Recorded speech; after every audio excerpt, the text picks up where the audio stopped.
नमस्कार मित्रांनो, मी नितेश. स्वागत आहे माझ्या नितेश ब्लॉग चॅनल मध्ये.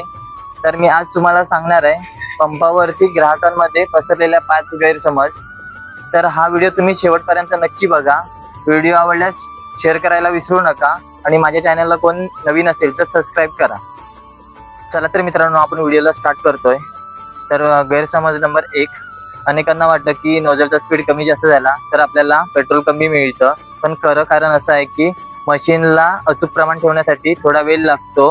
कारण मशीनचं जसं जसं स्पीड कमी जास्त होत राहतो, जेणेकरून सुरक्षितता किंवा अचूक मोजमाप प्रक्रिया मिळण्यासाठी हे स्पीड कमी जास्त होत असतं. तर मित्रांनो, गैरसमज क्रमांक 2. मीटर चालू असताना पेट्रोल टाकतात. काही लोकांना वाटतं की मीटर आधीच चालू असतो, पण हे चुकीचं आहे. मीटर 0 होईपर्यंत नजर सुरू होत नाही. ही संपूर्ण प्रक्रिया आपोआप आणि सुरक्षितपणे चालत असते. गैरसमज क्रमांक 3. 100चं पेट्रोल टाकलं तर नेमकं 100चंच पेट्रोल मिळतं का? हा गैरसमज खूप सामान्य आहे. आपल्या पेट्रोल पंपावर मशीन प्रति लिटरचा अचूक दर लावूनच पेट्रोल देत असतं. म्हणजे सिस्टम नेमक्या प्रति लिटर दरानुसारच पेट्रोल देते. गैरसमज क्रमांक 4.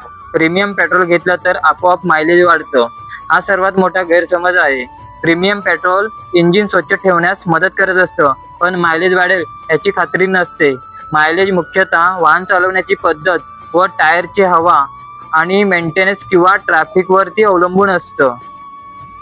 आणि गैरसमज क्रमांक 5. डीएनसीटी कमी जास्त झाली म्हणजेच पेट्रोल खराब. तर मित्रांनो, डीएनसीटी रोज बदलत असते आणि ते नैसर्गिक आहे. कारण दररोजचं तापमान आणि टँकर उतरवण्याची प्रक्रियेमुळे डीएनसीटी आपोआप बदलते. हा मोठा गैरसमज आहे. तर मित्रांनो, हे होते पेट्रोल पंपावरचे 5 मोठे गैरसमज. तुम्हाला यामधला कोणता मुद्दा नवीन वाटला मला नक्की कमेंट बॉक्समध्ये सांगा. माझ्या अशा नवीन व्हिडिओसाठी तुम्ही माझ्या चॅनलला सबस्क्राईब करा. भेटू पुन्हा एकदा नवीन व्हिडिओमध्ये.